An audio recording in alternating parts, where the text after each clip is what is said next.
Just getting onto my page.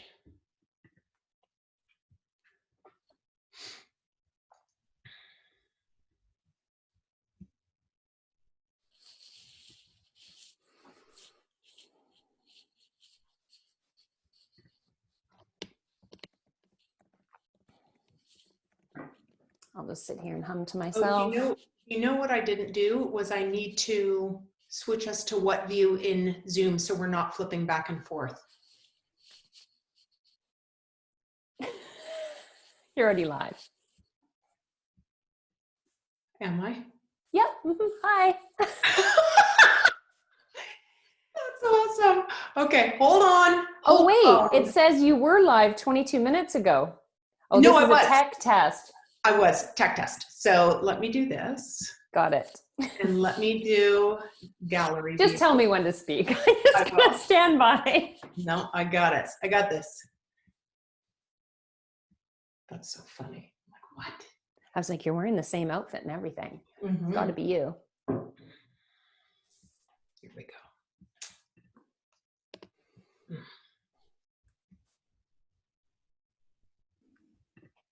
Standing by. Just a minute.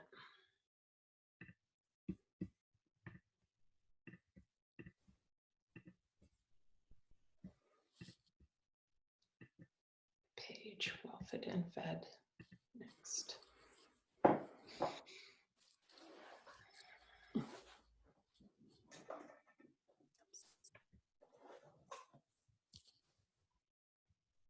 go.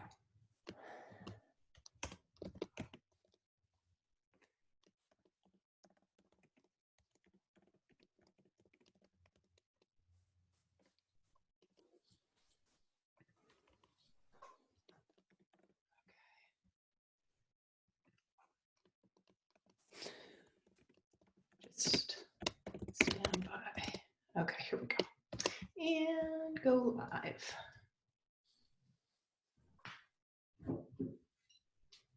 Perfect. It says we're now streaming. It's excellent. It hasn't quite come up for me yet, but here we go. Redirecting. Here we go. We're live. 4 seconds. Awesome. Hi, everybody. There I am. I can see myself now. Welcome to Coffee with the Docs. I am Dr. Heather Denniston, and with me is Dr. Laura Foster, and we have started this program to come and encourage and support and give practical tools each week, because each week is looking different than the last. And so we want to come and support you in where you're at right now and with what has come up for you this week. Hi, Dr. Laura. Hey, Heather. Nice to be on with you twice in 1 week. Let's talk about that, shall we? Okay. Well, I sang you happy birthday on what we thought was our Facebook Live on Monday. And it was awesome. Thank you. Yes. I'm not sad that wasn't recorded. But we did literally get on here. Heather turned 50 on Monday. She looked ravishing and she had her tiara on. I did. I had my tiara on. And we did the whole thing. I thought we said some brilliant things. I can't guarantee a single thing that we said on Monday is going to be said today. 100%. And then I sang happy birthday, and then we got off, and it was nowhere to be found. Nowhere to be found. And so it just poofed into the stratosphere. And so what we decided is that was a conversation just meant for us. So we are back and ready to go again, and we have some fun things to talk about today, but really this is about a conversation. And so if we periodically are checking our tablets, it's because we want to see your comments, and we can't see them directly from Zoom. And so Laura, you might have a different setup there, so if you are seeing comments, that's awesome. And we can work on interacting with you guys, because that's why we're here. We're here for you. We will chat if you don't have anything specific to say, but we do really, really want to hear from you. Yes. And so one of the things I wanted to title this one called Nothing to See Here. And why I wanted to call it that was because I was talking to a client earlier this week, and she and I were laughing about that this whole thing at this point feels like we all sat down and have been watching this really crazy professional sport game, and we are just sitting here and we're watching it, and we've put a lot of things on hold, some because we have to, some because we are so preoccupied with what's happening we can't focus or concentrate. And I and she were talking about, how do we pull ourselves out of these, like, staring at an accident kind of feeling of frozenness, of paralysis, of, well, I'll get back to that once this is all over. And so my question to you, my first question to you, Dr. Laura, is how are you coaching your clients on the sort of paralysis that is happening and the, like, just deer in headlights? How are you working with them to gently get to what they need to be doing right now? Because life is going on. Life is going on. And I mean, always in crisis, there's opportunity, but I don't want to minimize the fact that we're in, on some level, this feels like a crisis. You know, I know we can use really melodramatic words, but just whatever word you want to call it, this is odd. We feel vulnerable. I feel uncertain. Sometimes I'm scared. Sometimes I feel excited. You know, I'm all over the map. The other day I was different. Today, this is what I am today. And the thing I'm really coaching people to do is to don't pause over don't skip right over the discomfort on some level. Mm-hmm. So I think it's great. And some of our coping mechanisms are just power on, as long as that powering on thing you're doing is not at the expense of honoring where you're at, because some of the stuff that's rippling up for us right now is juicy. It's uncomfortable, but it's so good. It's so good for you. And it's giving you directive as to maybe how you truly want to be living your life. And if you can at least partially sit in what's coming up at the very least and honor what's there, it'll give you clues as to how to proceed. So I feel like you kind of got to back up or crouch to jump. Yes. So I'm just saying, don't just try and jump and forget the crouch, because I think the crouch has so much good stuff in it. And I feel like it's going to give you more clarity as to how to proceed. Yeah, I love that. I love that whole concept of squat before you leap. Somebody else used this week, you have to pull the arrow back before you can launch it. I love those ideas. And this is definitely, I think, a global time of taking a breath. The planet is taking a breath. We are having to take a breath. And there is a lot of opportunity and goodness in that. At the same time, I have clients, I don't know if you do, who are abandoning their workouts, eating kind of crisis eating. I don't know why everyone thinks it's the depression and they can only eat canned foods. There is a lot of fresh vegetables out there, people. Those are not, it's okay for you to still go out and buy those. And we joked about with a couple of clients today, they're like, I don't know why I feel I have to eat baked beans, but I do. And so we have to kind of dance that line, I think, of like what you're saying is listen and have those opportunities of stillness. And also, we don't want to emerge out of this thing a much unhealthier version of ourselves. No, I mean, in some ways, this is an opportunity to kind of dig into the things, to move your body the way you like to move, to try something new. I know we can't go to studios and gyms and those kinds of things, but you have the opportunity to get reacquainted with who you are, not just mentally, emotionally, which is what we were talking about, but also physically. Move your body in different ways and celebrate what you can do. And I know not everybody's home. I just want to be very clear. I'm very clear that lots of people are still working and on the front lines, and their stress is through the roof. But if you're also one of those people that's going, I just have a schedule I've never had before, then I would say enjoy it, do all those things. But what can you carve out for you? And I'm so curious what you say to your clients in that respect, because I really feel like, you know, you could emerge out of this, even though we might feel a little battered and bruised and we don't know what's going on. There are many aspects of ourselves I feel we can develop, we can sink into, we can become, we can partner with more. And it's not about being perfect. It's just about making progress. And I feel like we still need to identify the fact that we can be making progress, whatever that looks like, in whatever aspects of your life right now. Yeah. So what are you telling yours? What are you telling your clients?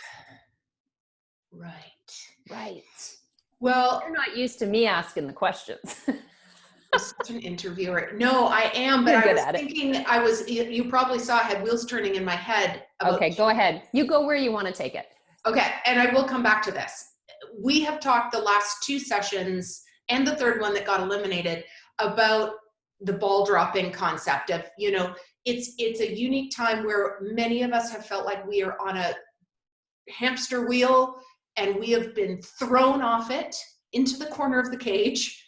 And now we have the chance to kind of get up and decide what do we want to be doing? What commitments do we want to go back to? Because now you have the choice. I was just talking to somebody today who has gone to part-time, and she's like, oh my gosh, this is working so well for my family. And I said, would it work for you financially? She said, yes. I said, okay, you wouldn't have tried this on your own. And so there are some, like you said, look for these things that are popping up uniquely, like all of the things that are happening globally uniquely because we're quiet for a minute.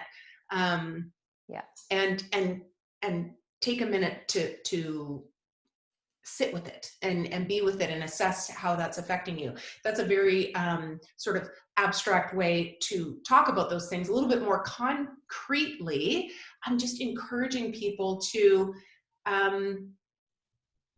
remember that this is a time where more than ever, we need nutrient-dense foods and movement and stretching to help with this global stress and grief that's happening. We need this more than ever.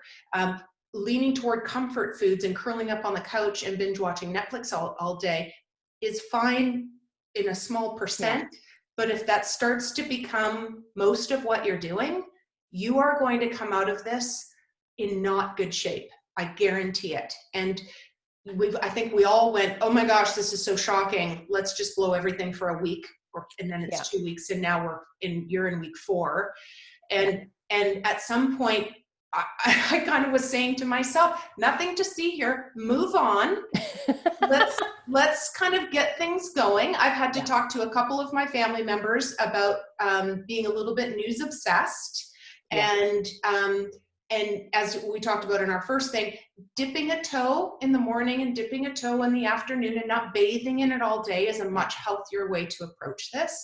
So those are a couple of the tactics. But one of the things I was thinking about while you were chatting was, I think part of the deer in headlights is the idea that I know when I travel, and maybe you're a much better traveler than I am. I think when I travel, I get off the train and I'm tripping over my suitcase and I left my passport on the train and I'm super absent-minded. And it's because it's a very unfamiliar scenery and my brain is trying to take it all in, and I'm kind of all over the place. And I remember when my mother died and I talked to a grief counselor, and she said, when you lose something, and we've all lost something in this, some perception of what our world was, some perceived control, from some loss of a job, loss of income, identity, loss of identity.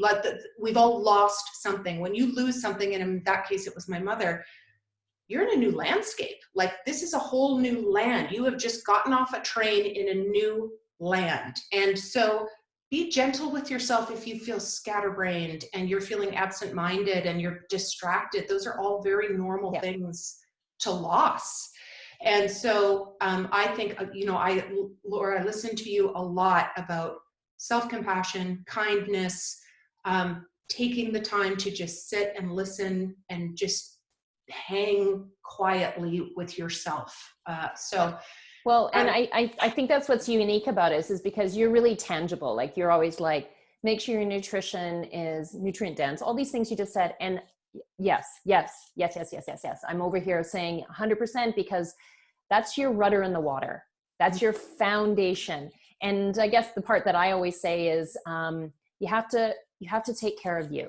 And part of that is all those strategic things we just talked about, but it's also making sure you have a really strong lifeline to yourself, that you're giving yourself what you need on the daily, and it may be changing every 6 hours. So you need to be asking yourself all the time, what does my heart need right now? What do I need right now? And give yourself what you need. And be curious as to how you're feeling. Don't just label it and move on. Be like, why do I feel that way? And what can I do right in this moment that can help me feel the way that I want to feel. And whatever that is. And so just you have the information within you, you really do. So it's just a matter of making sure you're creating the opportunity. And this is the thing that's going to allow you to reach outside of yourself and be there for the other people in your life, be there for your community, be there globally. You know, it doesn't help if you run yourself into the ground to try and support other people, right? That's just never a strategy that works well for us. I was just saying to a client about Anne Lamont's essay on her 60th birthday, where she says, stop getting your healthy goodness all over people. And she talks about that being a control thing. And I think in this crazy time, we are reaching for some sense of control of something. But as both Dr. Laura and I have said in previous episodes of this, that was perceived control. We actually never are in control. And so it's just in your face right now. And so you're just catching up to it. You're just catching up to the news. Like, really? Yes. Yeah. I agree completely. So I have a question for you. Oh. And I asked this last time, so I want to see, you were speaking about your inner elder, which is, I love that because I always speak about my inner child, and now this is what's so great about your stuff. So I asked you, and I wrote down what you said, so feel no pressure to say the same things. But I was asking you, what are you focusing on? What are you focusing on? I know you have lots of things for your clients and so on, but I'm just so uniquely interested. And I talked about the fact that you and I are both 50. I'm almost 51, but we're both 50. Yes. So we're both 50. We're both females. We're both, we have a very similar background in terms of, like, we're both chiropractors, and we have all these things that are so similar, but we're different. Yeah. And I think part of what I was saying was just honoring whatever season of life you're in. Yeah. So when you look around and you start looking for mentorship, do look for mentorship, but just keep in mind that we're all different, even if we look similar. Yeah. So for me, sometimes I'm in that go, go, go season, right? Like the seasons of the year, the summer season, you know, you're going, you're growing, you're striving, you're building, and so on. And as you get into the fall season, you start reaping what you harvest. And as you go towards the winter, you start going into fallow. You start resting and drawing in your resources. And then as you move into spring, you start planting the seeds. Now that's all great when that lines up with the seasons, but I really think that this is an opportunity right now to just ask yourself what season you're in. Because we are in all different seasons. And so can you align what's going on right now with the season you're in? So your strive and grow might look different, and your planting seeds might look different, and you're reaping the benefits might look different than the benefits you thought you were reaping. But I'm telling you, you and I know this, they're there. The benefits are there. If you think of this as being for us collectively, globally, that even though there's pain and stress and all these things we talked about, it's real. I'm not saying it's not. There is also something in here for us. And I feel like that's the thing people are focusing on. So back to my question. That was a really long loop. I went all the way over here, back up, around. I'm coming back. This time I'm coming back. I wanted to ask you, uniquely for you, what are some of the things you're focusing on? First, I want to say I love that the seasonal thing that you just described is so comforting to me in many ways, because it gives you permission to go, oh, it's okay that I'm in a winter season. And let me repeat what Dr. Laura said. We are not talking only about calendar seasons. We are talking about today. It could be winter for you. Tomorrow could feel like spring.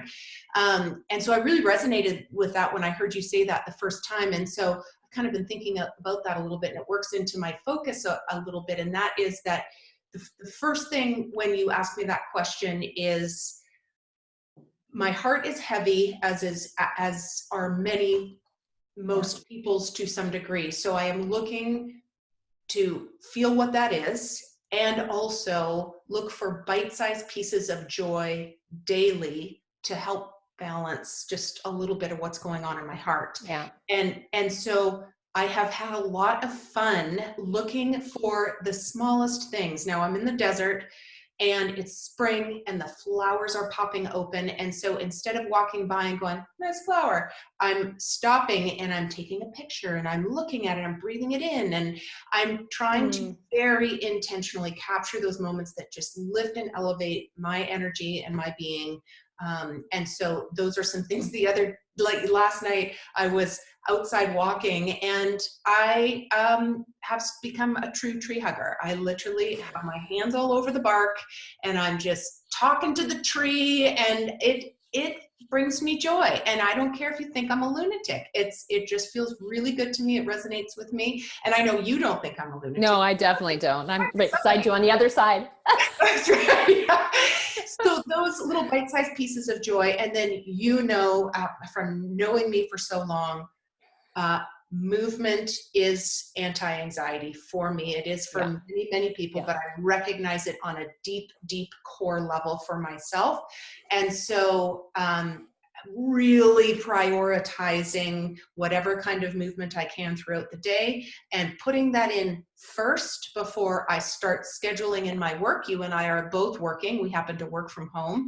And so this is not that big of a shift as it is for many. We also don't have little kids running around. So you have to be a bit more creative, but I have clients, and so do you, who are managing and thriving, putting movement into their day with their kids, away from their kids, whatever it is, and just creating some space to be, because we are, many of us, in some confined, either sort of a feeling of confinement or actual confinement. And so we have to be moving and spreading our bodies around a little bit more just to kind of get that sense and that energy boost up. Did that answer your question? 3,000%. It totally did. Tell me about staying connected. Because you did talk about that, and is it not your word for the year? Is it? Connection is my word for the year. It is. And how's that show up for you right now? Yeah. Laura's like, thanks for that, putting it out to the universe that we all want to be connected. Here we go. There's that, but there's also like, I know you, and you've had the big 5-0 on your calendar for a while. I mean, we've all have it. Yeah. Some of us have passed it, but we all have it. But with you, I know you're like, what can I do to celebrate my 5-0? Yes. So I was kind of like sitting in contemplation on Monday, because I'm like, it's her nifty 50, and I get it. In the grand scheme of life, this is not a problem. However, how do you fulfill this, this real desire, and why did you make connection such a big thing for you? Because I know that's the thing that people are noticing right now, is this odd way of having to connect. Which personally for me makes my year of connection that much more beautiful. There was a podcast I was listening to, and he was saying he lives in New York and he knew none of his neighbors, and now they're all on a group text and they're all looking out for the 90-year-old guy on the corner, and they all know each other by name. And I'm like, hallelujah, like that's amazing. But for me personally, you're right. For my year of 40, I did something every month that was either something I'd never done or something that scared the bejesus out of me. And that was my year of 40. So for my year of 50, I was like, I got to do something. And connection just kept coming into my mind. And so I made it my word of the year. And what I decided was, instead of having a big bash, which as a newly recognized introvert, we can talk about that another time, I realized, that's not actually what I want. Yeah. What I did realize I wanted was to identify for myself, who are the people that have carried me through, walked with me, walked alongside me, walked in front of me a little bit to help me along in my first 50 years. Who of those connections do I want to carry through the second half of my life? And how do I want to very intentionally acknowledge, respect, and give, a tip of my hat to? How do I do that in my year 50? And so what I decided to do is just do some small group or one-on-one connections that were very intentional and very representative of me and the other person, or me and the group of people together. And so it's had to change a little bit. I mean, there was another couple that we adore that we were had rented a house on an island because we both love the water, and that would have been a great time, and that's totally okay, and it may still happen. But even this kind of connection has been super powerful for me, and how I've shifted it is I've made it a point to get face to face with one of my deep, deep connections every single day, and have some kind of moment together that brings me joy and hopefully brings them joy. So that's kind of where connection lands for me right now. I love that. And I would have to say, all those things that you asked yourself are things we could be asking ourselves right now, even though we might not be celebrating a milestone of anything. But I know what a lot of people are feeling is they like aspects of how their life feels right now, and they like the pace and the space that they have, and they're terrified of going back. And so just like you had said about the client that was like, hey, I can go part-time, I would ask, ask yourself so incredibly specifically what it is that you love. Specifically, if you're like, I'm so terrified, I'm like, what are you terrified of? Like, explain to me exactly, like in so much detail, what you're terrified of. And at the same time, explain to me what it is that you are loving so much that you do not want to lose. What is the thread of the thing that you're trying so desperately to hang on to when your life speeds back up? Because if you have clarity on that, then you get to turn around and ask yourself, so how do I still bring that into my life? Maybe it is now saying no to things that were once yeses, and maybe now it's saying yes to things that once were saying no. Maybe it's turning up the volume of your voice. Maybe it's aligning yourself with things that you are so crystal clear are so important to you. And the thing that used to be important to you, you're now realizing no longer has space at your table. And I just think there's such a golden opportunity here to follow your own lead. So please do that, because there's an opportunity here. And I'm doing that. I'm trying my very best. I'm just trying to lean into myself more. And it just looks like small conversations, honestly. And I have this little, is this a duotang? No, whatever. Coil notebook. That's a Canadian term. It is. Yeah. That the Americans are like, a what? A what? Yeah. Best. I haven't heard that word in forever. Okay, so what I meant is a coil. I have a coil notebook, and it sits around, and there are 65 topics in here. This is not a coil notebook for any one thing. There's a little of everything in here, and I just keep it down on my dining room table right now, and I just open up a page if there's something that I want to talk about, something I notice. I'm not making this massively scholastic. I'm just following my own lead. Yeah, I love that. And so can we dive in, because you've been a great journaler. I would love for people, because this is an incredible time to be starting a journaling practice, revamping or infusing into your life a journaling practice. Can you share some of your key things that make a journal practice successful? I think setting yourself up for success is really important. I really feel like what I write on, I'm getting back to basics here, but I really feel like what I write on and with is important.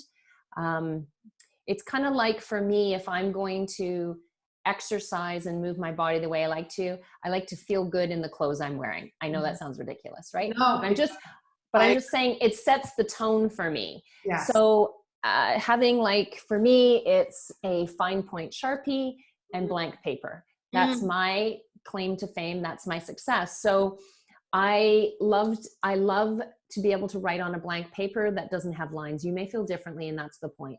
Yeah. And sometimes my journaling looks like a concept, something that's on my mind or in my heart, or something I'm wondering about, something that I can't get to sleep at night, or something that I was ruminating around, right? Something that is anchoring on to me somehow. I write it on a piece of paper, and then I start doodling and drawing arrows, and I just write connection pieces down to it. And I know that sounds incredibly esoteric, but for me, having the visual works really well.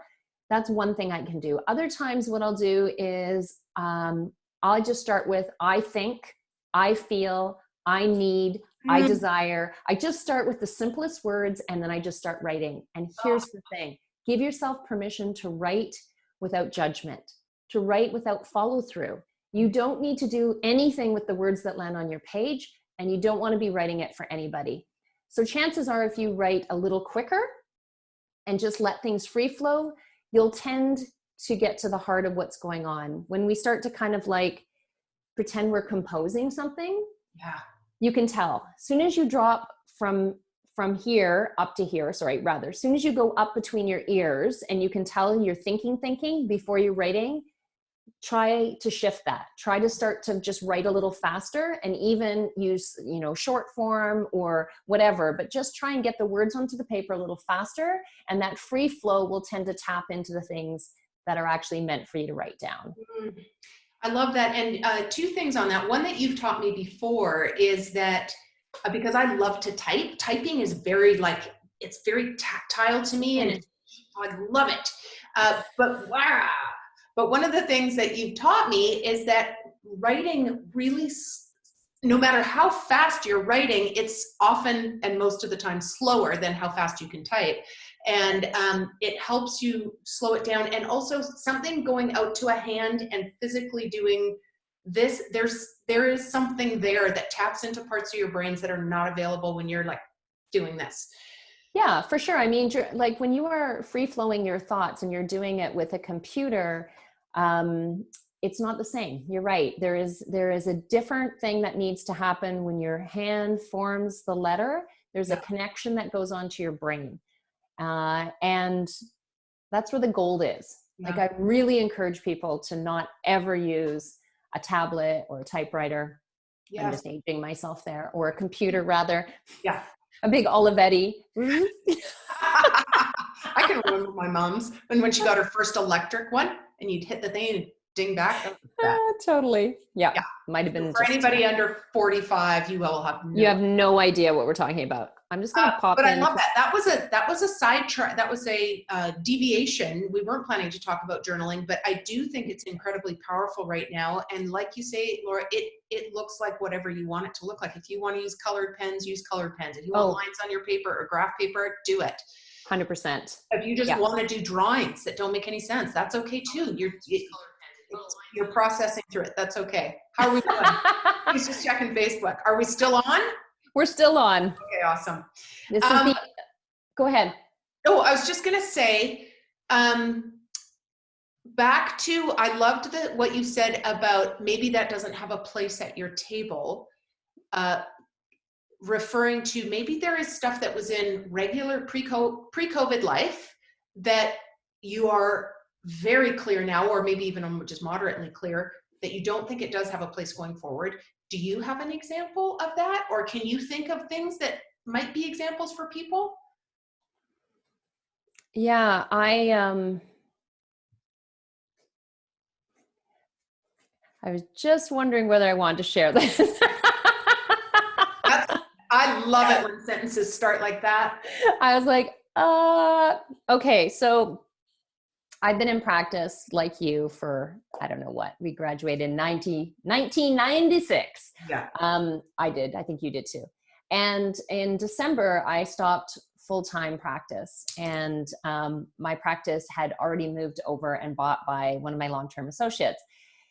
Let me tell you, that profession that you and I share is a gift. I went into my job every day. I could not believe that I actually got paid for it in so many ways. I was just brilliance personified. Mm-hmm. And I could barely talk about it last year, because the minute I talked about leaving, I would burst into tears. Mm-hmm. But there was something in my seat of my soul that told me it was time to move on. And it completely was in conflict with my head that told me I should just stay there. Mm-hmm. Because I do love it, mm-hmm. but there was this rippling up of information, which is what a lot of people are experiencing right now. When everything gets really silent, inside things get really loud. And so this is what was happening to me, as this was getting really loud. And so then I went down into locuming, which is, just covering practice part-time. And it's interesting because you coached me, having been a few years ahead on this train than I am, you coached me and said, take some time to pause before you start to go back and practice part-time, or whatever that looks like. Mm-hmm. And of course, like all good non-coachable people, I totally didn't listen to you. I didn't listen. And I did a whole bunch of things in my schedule And then as it started to roll out, I started to get that awful feeling again that we're often experiencing right now, where I knew that I wasn't quite listening. I still wasn't getting it. And I knew that for what's coming up for me right now, the thing that I need to be speaking about, the life I'm supposed to be living currently, not forever, currently does not involve me practicing. And I need to redirect. And this right now made me have all my future dates pretty much canceled. And it's up to me to listen to what I know is to be true. Yeah. And it's not convenient. Let me tell you, it's not always convenient, but it is always in your highest good. Yeah. You have to move through the discomfort, and sometimes you got to do it twice, as you can see, to really hear what is meant for you. And I know that the stuff that's waiting for me, the way I'm supposed to show up in the world, will not come about if I continue clinging to old behaviors. So when you're moving forward in things, there's always a place where you feel like both your feet aren't on the ground. Yeah. And it's uncomfortable as hell. And it's okay to just acknowledge that and just move forward in whatever awkward, floundering way you need to, but you will find your footing as you go forward. So if you're that person right now that's like, I literally don't know how to put one foot in front of the other, remind yourself that you do, and take deliberate action of any type. Just start moving yourself forward. And that's why moving your body is so important. I think that's part of that, right? Yes, it is. Yeah. Somebody I was watching the other day was talking about anxiety during these times, and that sometimes physical movement is the only way through it, and so to get out and there and move. But Laura, that last piece that you talked about, that is so huge. And I know that will inspire and encourage people out there who are sitting in a space that they didn't plan, and now they are faced with some decisions of different things that they either need to redirect or make choices that may affect some people around them.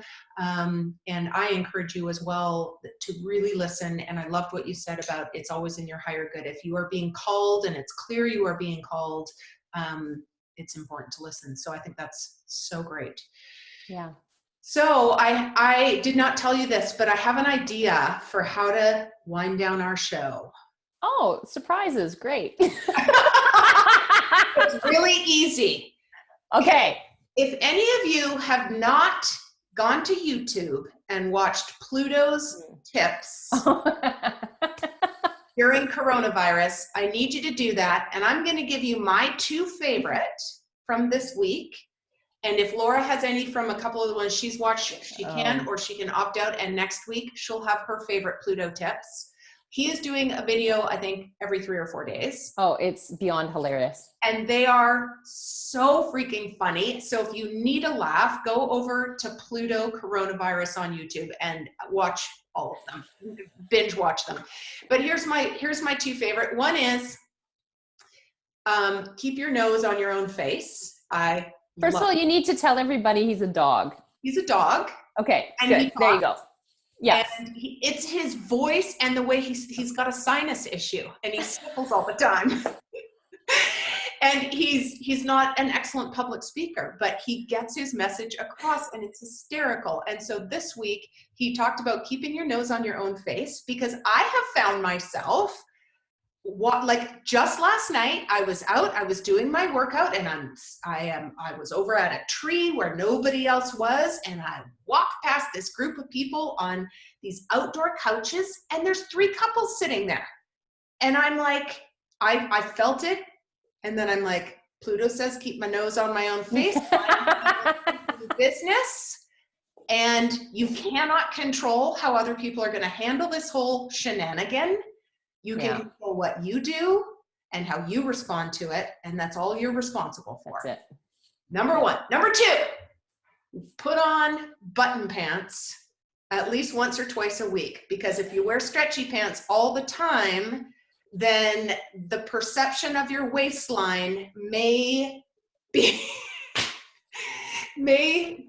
a little bit doing well. Maybe. You might be in for a surprise, right? So, yeah, you might be in for a little surprise. So try your button pants on at least once a week while we're in this whole lockdown. as much as you want to wear stretchy pants all the time, it's a good litmus test to make sure that you're doing okay as far as not coming out of this thing 70 pounds heavier. So those are my 2 Pluto tips. Laura, you got any? You want to wait till Monday? No, I'm going to wait. I just have to tell you, it's so worth your time. I was slapping my own leg so much. And then I turned to Paul and I was laughing so hard, I was slapping his leg, which is actually something I find very annoying when people do to me. But for some reason, it seemed appropriate. Hilarious. Oh my gosh. Yeah, it's very just the kind of laugh I needed. Yeah, totally. So if you get nothing else from today, go to Pluto and watching stuff. But guys, we will be back here Monday, 11:30 PST, 2:30 EST. Clearly, we've got the tech figured out. Let's hope. And we will also put these over on YouTube, and we'll send them out in emails if you miss out. So we have loved having you here live for whoever was here, and if you're watching in replay, we love you just as much. And we will see you Monday, 11:30 PST, 2:30 EST. And you guys have a safe and happy rest of your week and weekend. Amazing. Mwah. Mwah.